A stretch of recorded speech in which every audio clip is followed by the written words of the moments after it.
बढ़े। दूसरी बात, जी आप कुछ कह रहे हैं? खुलकर धांधली करने की कोशिश हो रही है और अलग अलग जगहों पे अब बीजेपी के लोग इधर उत्तर प्रदेश में तो दूसरी तरफ भी मतलब ये चुनाव किसी भी तरह बीजेपी चाहती है अपने कब्जे में लेना, लेकिन बीजेपी को भी अब ये लग रहा है कि ये चुनाव उसके हाथ से निकल चुका है। और इसमें सबसे बड़ी बात यहां पर यह नजर आ रही है प्रशांत टंडन जी कि मध्य प्रदेश के उज्जैन से एक खबर आ रही है कि वहां पर पीठासीन अधिकारी मतदान केंद्र के अंदर मोदी मोदी के नारे लगा रही थी। महिला है, मोदी मोदी के नारे मतदान केंद्र के अंदर लगा रही थी। पीठासीन अधिकारी पकड़े जाने पर हाथ जोड़कर माफी मांगने लगी। कांग्रेस प्रत्याशी महेश परमार ने इस मामले में धरना दिया, तब कलेक्टर ने इन्हें चुनाव ड्यूटी से हटा दिया है। ये सब तस्वीरें जो है अलग अलग, अभी थोड़ी देर में उनका वीडियो भी दिखाऊंगा कैसे हाथ जोड़कर ये मैडम जो है माफी मांग रही हैं। लेकिन ये साफ दिखा रहा है कि इंडिया गठबंधन यहां मजबूती के साथ डटा हुआ है, खड़ा हुआ है। जरा उस वीडियो को देख लेते हैं। ये पीठासीन अधिकारी और यह मामला जो है मध्य प्रदेश के उज्जैन का है। हम इधर उत्तर प्रदेश की बात भी कर रहे हैं, उत्तर प्रदेश की घटना और उन घटनाओं का की जो तस्वीरें हैं वो भी दिखाई दे रही हैं। लेकिन ये महिला हैं जो मोदी मोदी के नारे लगा रही थी। उज्जैन की ये घटना और यहाँ की ये पीठासीन अधिकारी हैं। देखिए हाथ जोड़िए, जरा अगर विजुअल हो तो विजुअल ले आइए, विजुअल के साथ बाइट हो तो दिखा दीजिए जी। नहीं वो करना ही नहीं, इनने कबूल भी ली अपनी गलती, अपनी मतलब नहीं इनको यार। आपने बोला कि नहीं बोला? सॉरी बोला ना, मैंने बोला तो सॉरी, कान पकड़ के सॉरी बोल रही हूँ। तो काहे के लिए बोला फिर आपने? अरे बाबा सॉरी बोल रही हूँ दादा, मैं तेरे पैर पकड़ लूँ? पैर में मत पड़ो, है ना, ऐसा कुछ भी नहीं है हमारे मन में भी नहीं। आप हट जाओ, हम लोगों आप तो हमको आप चाहिए नहीं यहाँ पे दिन भर।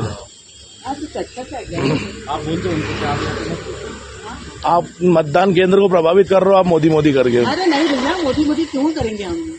मैंने आंखों के सामने बोला, मैं खुद लाइन में लगा था। मैं क्यों बोलूंगी ऐसा? मेरे आंखों, आपने मेरे सामने नहीं बोला। हाँ, मैं खुद लाइन में लगा हुआ था। अरे बाबा सुनो तो सही, बोला कि नहीं बोला आपने बताओ। अरे बाबा गलती हो गई ना, वो भाई सहज निकला है, कोई हमारे को कोई किसी की कैंपेनिंग थोड़ी करनी है कोई।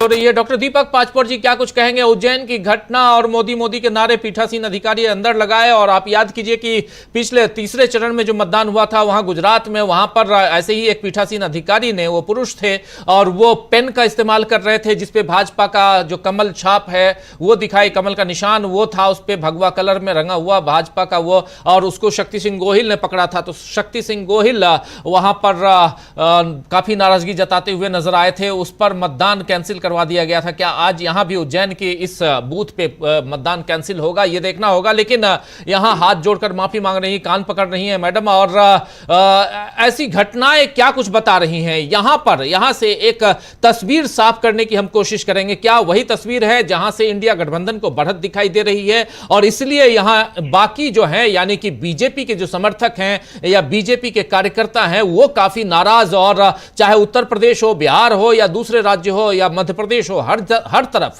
ये ज्यादा से ज्यादा एग्रेसिव और उग्र नजर आ रहे हैं, ऐसा माना जाए। डॉक्टर दीपक पाचपोर जी। राजीव जी, एक बार अटल बिहारी वाजपेयी जब प्रधानमंत्री थे उस समय एक बड़ा मजेदार वाकया हुआ था। आपको याद होगा कि पोखरण में उन्होंने जब परमाणु बम का परीक्षण किया था तो लालू प्रसाद यादव ने मजाक में कहा था कि जिस देश का प्रधानमंत्री बम फोड़ता हो तो मैं अपने राज्य में छोकरों को कैसे बोलूं कि तुम फटाके न फोड़ो, धमाके न करो। जिस देश का प्रधानमंत्री बूथ में जाता है, मतदान केंद्रों में बकायदे कमल का चिन्ह लगा के घूमता हो, आपको याद होगा पिछले 2019 की ये घटना है। प्रधानमंत्री मोदी जो है जहां पे वोट देने गए थे वहां से जब वो बाहर निकले तो उन्होंने बकायदे प्रेस कॉन्फ्रेंस की, प्रेस वालों से बात की। उस समय उनके कोट के ऊपर जो है, बंडी के ऊपर जो है वो बकायदे कमल का चिन्ह बना हुआ था। दूसरी बात, जिस देश का इलेक्शन कमिश्नर जो है, मुख्य चुनाव आयुक्त जो है, निर्वाचन आयुक्त है, वो खुलेआम पूरा का पूरा कार्यक्रम जो है भारतीय जनता पार्टी की सुविधा के अनुसार बनाता हो। स्पष्ट दिखता है कि पूरा का पूरा जो निर्वाचन आयोग है वो मोदी को, भारतीय जनता पार्टी को, अमित शाह को, सब तरह के जो असंसदीय किस्म के भाषण है या जो बिल्कुल जिसको कहा जाए कि आचार संहिता का उल्लंघन करने वाले उनके वक्तव्य है, बयान है, उसको नजरअंदाज कर रहा है। तो वैसे ऐसे निर्वाचन अधिकारी को ये हिम्मत क्यों नहीं होगी कि वो मोदी मोदी का नारा बकायदे वहां पर दे दे। अगर ये जैसा महिला कह रही है, अभी इसके डिटेल्स और आ जाएंगे कि कौन महिला थी, क्या थी, इसका बैकग्राउंड क्या है। हो सकता है कि भारतीय जनता पार्टी के ही किसी प्रभाव क्षेत्र वाले इलाके की होगी या ऐसे परिवार की होगी।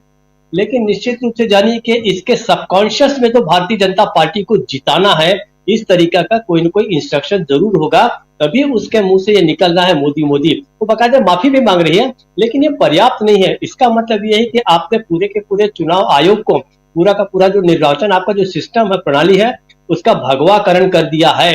ये बात बहुत ही खतरनाक है। और इसका ये भी मतलब है कि पहले दूसरे तीसरे चरण में जो भारतीय जनता पार्टी पिछड़ रही है, उसको और यह अंदाज हो गया है कि चौथे चरण के बाद कहीं भी उसके लिए जगह भी नहीं बचेगी।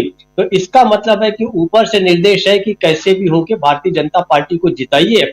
ये इन पर जो दबाव पड़ रहा है उच्चाधिकारियों का, निर्वाचन आयोग का, गृह मंत्रालय का, भारतीय जनता पार्टी का, इन सबके दबाव का सीधा सीधा असर हमको दिख रहा है। बहुत जगह पे आप देखिए, उत्तर प्रदेश में तो हमेशा से ये होता आया है कि कम से कम पिछले 3-4 पिछले विधानसभा चुनाव में भी देखिए, वहां भी खुलेआम भारतीय जनता पार्टी की मदद की गई थी। जो अल्पसंख्यक जो वोटर्स है, उनको जाने नहीं दिया गया था। जहां भी ऐसा लगता था कि ये वोटर जो है वो एंटी बीजेपी हो सकते हैं, उनको रोकने की कोशिश की गई। आज ये जिसका उल्लेख अभी किया हमने कि एक पार्टी का कार्यकर्ता है, वो मुस्लिम महिलाओं के जो है वो चेक कर रहा है, आई कार्ड चेक कर रहा है। ऐसी बहुत सारी घटनाएं पिछले कई लंबे समय से हो रही है। इसका बहुत स्पष्ट संकेत है, नंबर 1 के निर्वाचन अधिकारियों पर दबाव है कि आप भारतीय जनता पार्टी को जिताइए।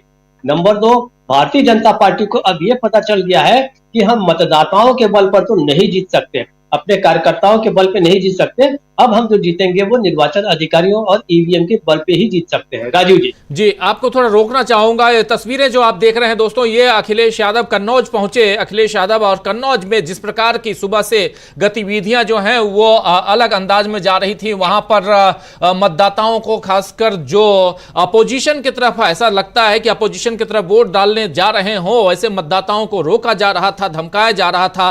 और ये कन्नौज की घटना, वहां पे जो सुब्रत पाठक जो वर्तमान सांसद हैं, 2 बार के सांसद, सुब्रत पाठक के छोटे भाई जो हैं छोटू पाठक, वो भी वहां पे कुछ लोगों को धमकाते हुए कैमरे में कैद किए गए। ये तस्वीरें छोटू पाठक की है, जो आप एक हेल्दी जो गले में गमछा रखे हुए जिनको देख रहे हैं आप, और मतदाताओं को धमकी देते हुए, धमकाते हुए नजर आ रहे थे। इसके बाद पहुंचे वहां अखिलेश यादव, आज पहुंचे हैं। तो एक बहुत ही एक अलग तरह का माहौल आज कन्नौज में भी था। जरा जल्दी से आना चाहता हूं पहले अमलेंदु जी, आपके पास क्या कुछ था कन्नौज में वो बताइए, फिर प्रशांत टंडन जी के पास। क्यों यहां अखिलेश यादव को भागे भागे दौड़े दौड़े वहां कन्नौज पहुंचना पड़ा, इस घटनाक्रम को जरा यहां बताइए।